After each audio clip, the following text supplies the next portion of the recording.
Chapter 8 of the Paper Bag. I woke with a start sitting straight up. The room was dark, but I wasn't lying on a cot. In the bed next to me I heard Eddie snore. It wasn't a dream. My mother was alive. I threw the covers off and jumped from my bed. Hung on the door was a blue robe with a large yellow dragon breathing fire embroidered on it. Since I didn't have any clean clothes. Actually, I only had the clothes that were on me the day I left my apartment. Seemed like a month had passed since then. I grabbed it and put it on. It was too big because it was Eddie's. I could have wrapped the tie twice around my waist, but I didn't bother to. It was smooth and silky against my skin.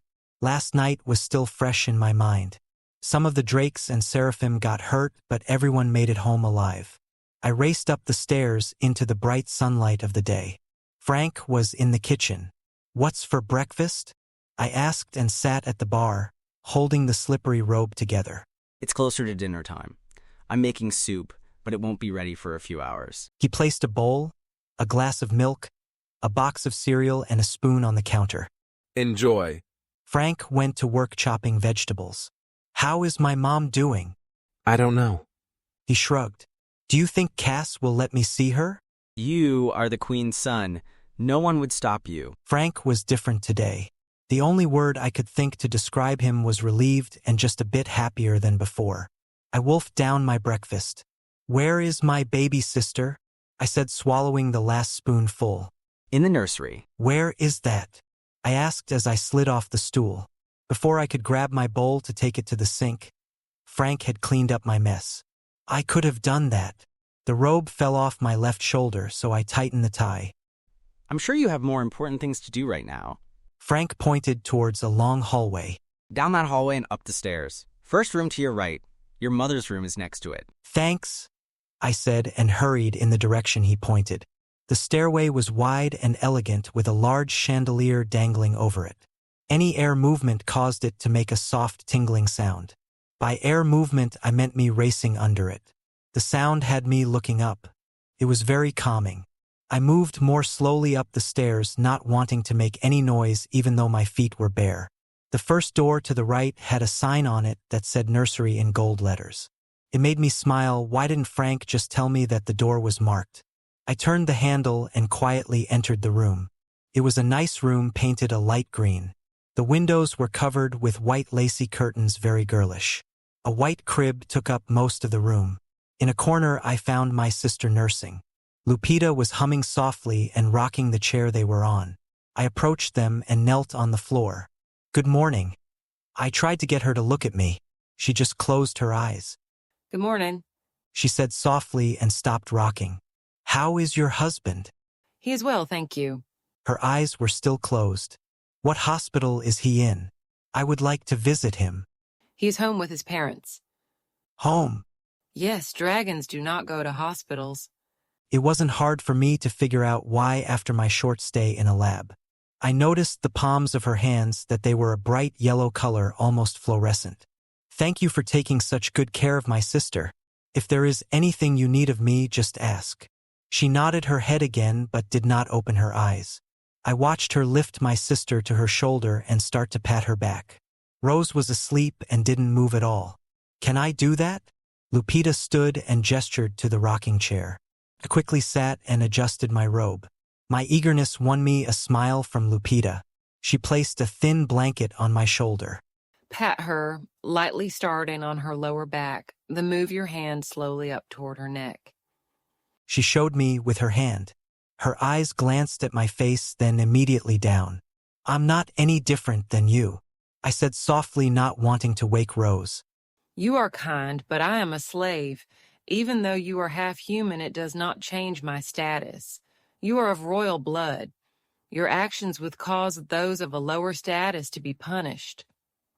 I did not want to cause her any harm. "Who do you belong to?" "Mistress Cass."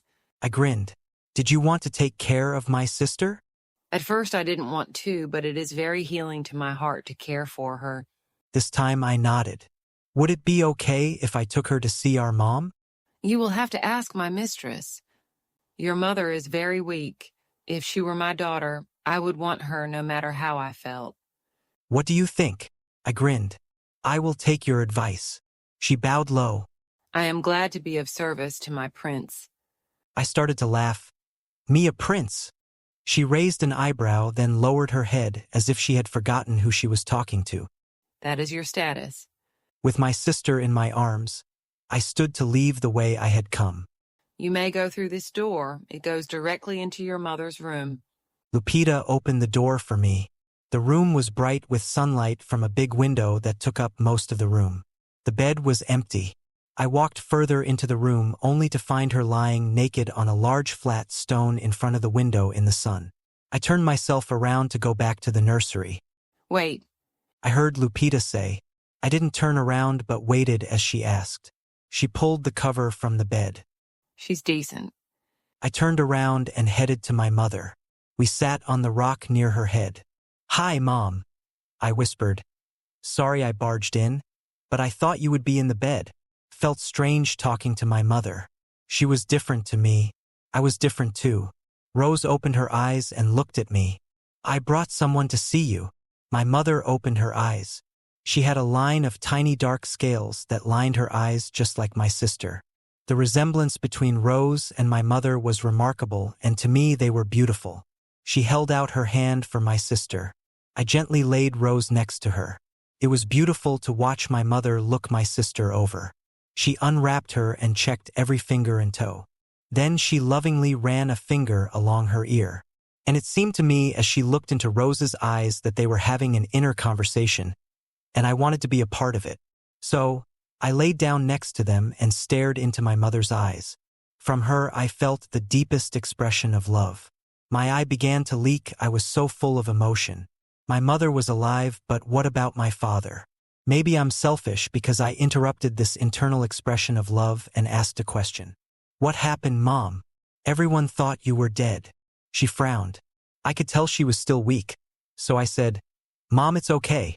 You don't have to tell me now." She placed her hand on me. I need to. Dark bruises had blossomed all along her arm, clear up to her shoulder. She pulled the blanket up. Where to start? She closed her eyes. I would take whatever she was able to give me. When I found out I was pregnant, I tried to hide it. Seraphim have difficulty hiding their scales during the first 4 months. I wore gloves and face shields more than I needed to. We needed my income. She touched my sister's arm and ran a finger along her pink scales. In the wake of her finger, the skin turned white. We knew if we went to my mother, she would try to control our lives, and we didn't want that. She wrapped up Rose again and pulled her close. I wondered why she didn't want to be queen. Her being here was a form of her mother controlling her from the grave. I did this for a month. One day I got sick, and my coworker Jane was so worried about me, she followed me into the bathroom. "She's here, you know." Cass told me, when I'm better, they are going to try her for endangering royalty. She had no idea who I was. It was just an opportunity for her to move up in the company. "She did experiments on me, Mom." I know, she isn't a good person, but she still deserves to live. We have kept our existence hidden for years by killing those who know about us. It was my fault. We could have moved to a smaller town where the cost of living was less. But your father loved Chicago so much that I couldn't ask him to move. I watched a tear roll out of her eye. "Mom, you don't have to do this now." They aren't certain that I will live, and I want to tell you the truth. All the dragons around you have agendas, even if they claim they don't. Aunt Cass is the only one I trust. "What about Lupita?" I watched my mother's face as she considered her. Most slaves do the will of their master, but they will get away with what they can. I trust her because she treats Rose with such care. I agreed, but I wouldn't tell my mother of my conversation because I was not sure if that was breaking Lupita's trust. I didn't know if my mother would punish her or not. It was my hope, but this world was so different, I couldn't be sure. She started to sob. "Mom, please, you don't have to do this now." She calmed herself and wiped her tears on the blanket. You have no idea what they have done to him. No one does. That's why I must tell you, in case I die. "Don't talk like that, please." I begged, wanting to leave the room. Why would she die? To me, she looked healthier than last night. They experimented on him. They allowed him to be present at the birth because it was so hard. They thought having him in the room would make me want to live. When they brought him in, he was chained at the ankles and hands like a prisoner. His skin had scales. They spliced his DNA with mine. He manifested pink when your sister was born. I think that is why she manifests it. My sister stuck her fingers into her mouth. When your father bent down to kiss me after her birth, I asked him to save our daughter. They let us stay together overnight. It was enough time for me to test what I believed he could do. My mother's skin started to turn a violent shade of red, darker and deeper than my sister's. Her hatred for them was clearly strong. The most important skill I could teach my husband was the art of camouflage. He practiced all night working on just his hands with no rest. Our plan was for him to take your sister and escape. They didn't know that he could blend into his surroundings. I would have done it myself. Her color returned to white. I could, but not long enough. It would drain me of all my energy, and I wasn't getting the sunlight I needed. Your father didn't want to leave me, but I was too weak. He would have a better chance without me. I had resigned myself to fade away as I am now. What do you mean? I was confused. I spent over a year indoors. Dragons need sunlight to survive. Don't you remember me laying on the floor in the sunlight every day? You read books to me. She smiled. Yes, my boy. Her hand touched my cheek. It was very cold for being in the sun. I put my hand over hers, trying to warm it. You know what the main difference between you and I? I shook my head no. You are warm-blooded. You don't need light to be healthy. But I like it just like you. When they came to take your father away, he got so upset that he broke his chains and used them to choke out the guards. He locked them in a closet and begged me to go with him. I did try, but I couldn't even walk. He took your sister and made a run for it before he was discovered. Somehow, he must have made it to you. Did Cass tell you the rest of the story? No, she said it is always better to hear things from the source. Dad showed up early in the morning holding a pink boutique bag. I didn't recognize him, probably because it was so dark. I rehearsed the whole story. My mom laughed when I told her about the mouse. Even my baby sister smiled. I felt better talking to her except for the nagging questions in my head, so I asked, "Why didn't anyone know about me, and why didn't you tell me I was a dragon?" We wanted to protect you just in case something happened like this. There was a risk of me being discovered being around humans so much. Neither of us could bear the thought of you becoming a lab rat. Oh, my dear boy, we failed you in that endeavor. I guess that, in a way, you didn't fail. She looked at me inquisitively. If they had known, I would not have been able to save my sister.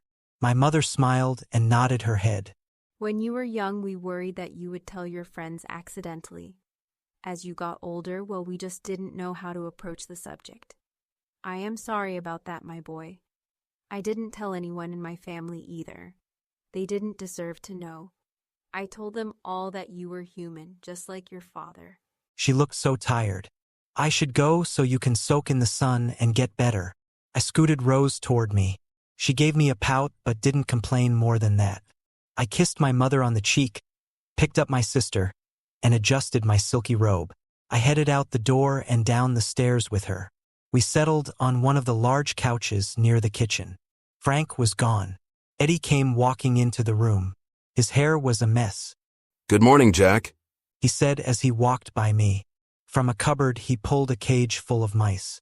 He took one out and did something to its neck. It let out a small squeak. Then he pulled out another. I knew what was about to happen. He went to the fridge next and took out a large bottle of hot sauce. My stomach roiled. I didn't dare watch him eat his breakfast. Eddie had another idea. He came to the couch, sat by me with his bowl of dead rats coated with hot sauce, and turned on the TV. I stared at the bowl. You want some? Eddie offered, lifting the bowl toward me. No thanks. I swallowed hard. They are really good.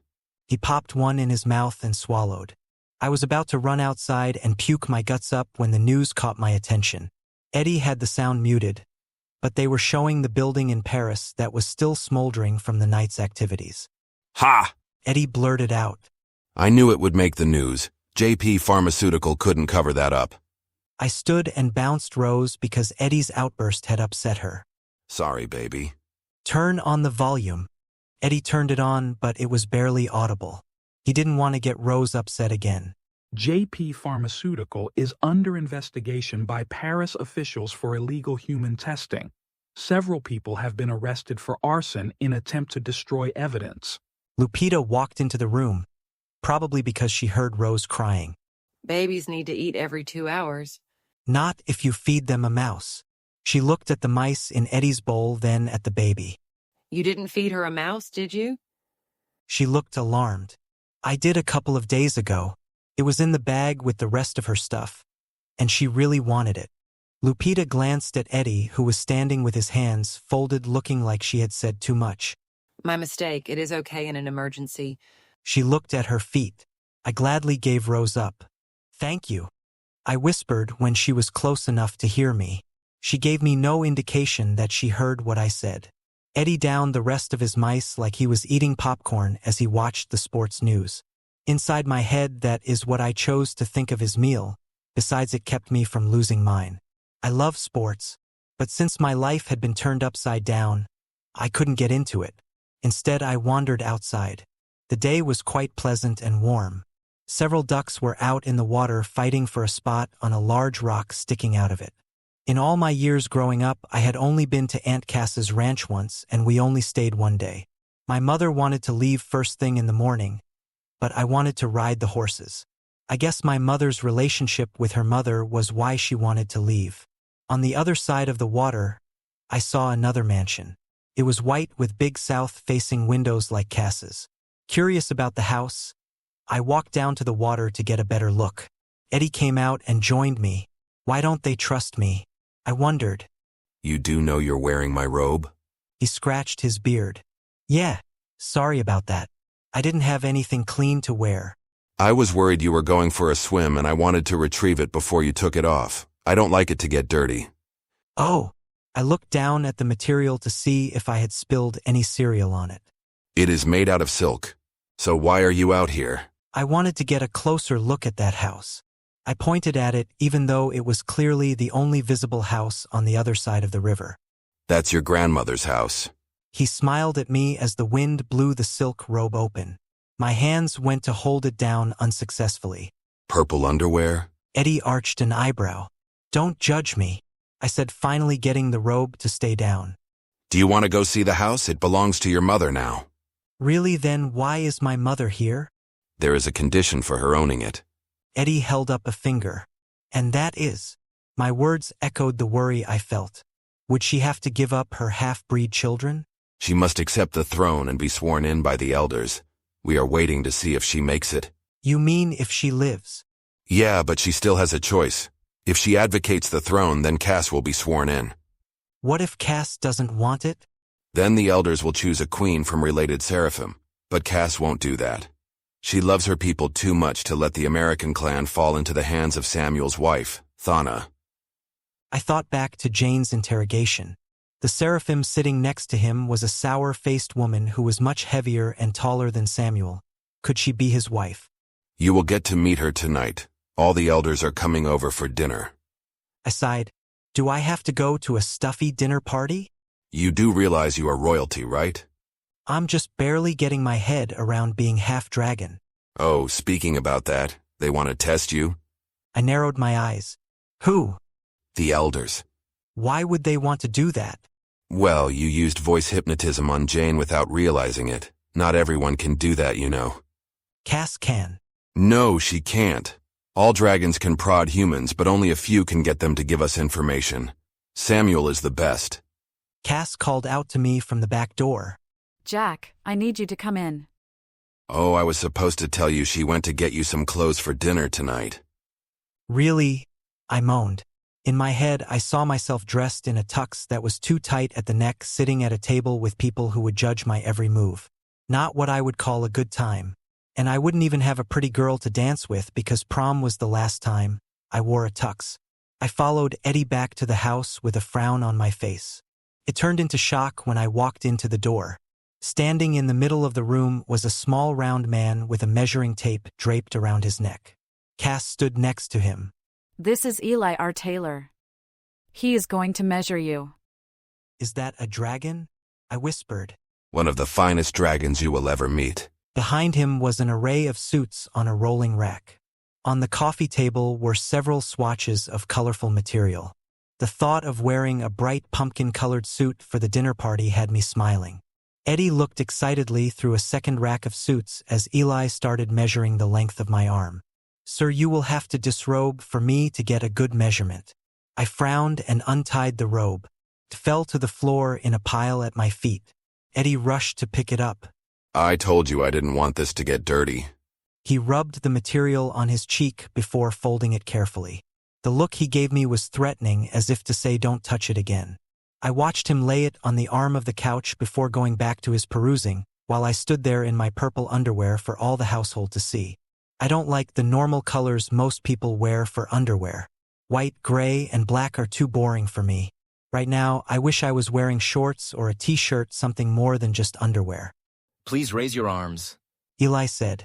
I held them up like a bird in flight. He measured my circumference in several places from my chest to my hips. It didn't take him very long, but I still didn't have anything to wear. Cass threw me a pair of jeans. I didn't care if they fit or not, I was going to put them on. If they were too small, I'd just leave the fly unzipped. Standing on one foot, I shoved my right leg into the pants. They fit me perfectly. How did you know what size to get me? I had Amy look before she did the wash this morning. Isn't that why you were wearing Eddie's robe? What is your color preference? He held the swatches in front of me. Of course, I chose the orange, but they were shirt colors. All the suits were boring. Eli, do you have anything more colorful? I asked. Eli glanced at Aunt Cass. She nodded. What color would you like? The pumpkin. I smiled. It won't be ready in time for dinner tonight, but I will have it ready for you tomorrow. I frowned. Perhaps wearing a shirt this color with a black suit would be better for the time being. He put a nice suit jacket on me and started marking it with white chalk. He did the same for Eddie before he left. I got you some new clothes. They are in your room. Don't you mean Eddie's room? That isn't my room. It was the guest room and now it's yours. Cass clarified. Yeah, kid, I'm just your bodyguard. What do I need a bodyguard for? Oh, I don't know, maybe you need saving every now and then. But hey, I'm perfectly happy to go home to my cats. You have cats? He has at least 10. Frank said, joining our group. He kissed Cass on the cheek. I'll be glad when he goes home too. He is eating all my mice. I could guard him at my house if you want me to. He needs to be near his mother. What she didn't say was just in case my mother dies. I'm staying here. If you want to go home, go. All this talk was making me mad. Eddie plopped down on the couch. Sorry, kid, you're stuck with me. Jack, do you want some soup? Frank offered. He slid a big bowl with a spoon in it onto the counter. I sat on the stool in front of it. Could I have some hot sauce? I asked as I smelled the soup. Eddie was beside me. What about me? The dinner party isn't until 7. I can't make it another 2 hours. Frank smiled and slid a bowl in front of him too. How about you, Cass? He looked at her. No, I'm going up to check on my sister. Don't spoil your appetite. Cook has been working all day on this dinner. Cass was looking at me, so I stopped eating until she left the room.